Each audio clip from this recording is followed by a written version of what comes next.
سلف کے اقوال میں بڑی برکت ہوتی ہے، تو علم پر عمل کرنے کے مزید فوائد بھی ہیں، ان میں سے بعض انشاءاللہ وہ سلف کے اقوال میں بھی آ جائیں گے۔ معاذ رضی اللہ تعالیٰ عنہ سے مروی ہے، وہ فرماتے ہیں کہ تم جتنا چاہتے ہو نا علم سیکھ لو، ہرگز بھی اللہ تعالیٰ تمہیں تب تک علم سے کے ذریعے سے فائدہ نہیں دے گا جب تک کہ تم عمل نہیں کر لو۔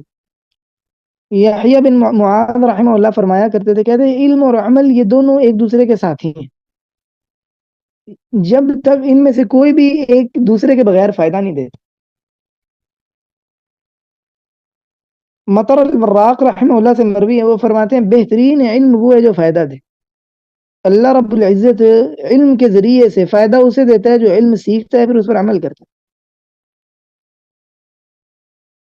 یحییٰ بن جعدہ رحمہ اللہ سے مروی ہے، آپ علی رضی اللہ تعالیٰ عنہ سے بیان کرتے ہیں، علی رضی اللہ تعالیٰ عنہ فرماتے ہیں علم کو اٹھانے والوں، اے طلاب علم اور علماء، علم پر عمل کرو۔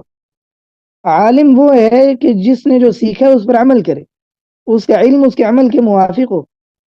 سفیان بن عیینہ رحمہ اللہ فرماتے ہیں ارباب العلم الذین هم اہلہ والذین یعملون به، علم والے در حقیقت وہ لوگ ہیں کہ جو انہوں نے سیکھا ہے اس پر عمل کرتے۔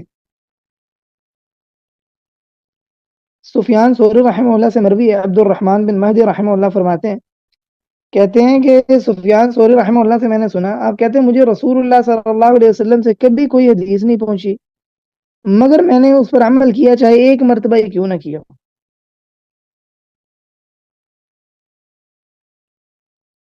جنید بغدادی رحمہ اللہ فرماتے ہیں، کہتے ہیں علم اس بات کا تقاضا کرتا ہے کہ اس کو عمل میں لایا جائے، اگر علم کو عمل میں نہ لایا جائے، کسی بھی مرتبے میں کسی بھی موقع پر اس کو استعمال نہ کیا جائے، اس کی برکات ختم ہو جاتی۔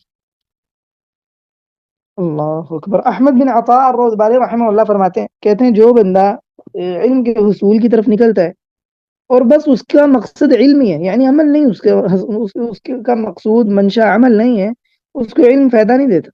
اور جو شخص علم کے لیے نکلتا ہے اور اس کا مقصود یہ ہوتا ہے کہ میں نے علم پر عمل کرنا ہے، اس کو علم نفع دیتا ہے، اس کو تھوڑا سا علم بھی نفع دیتا ہے۔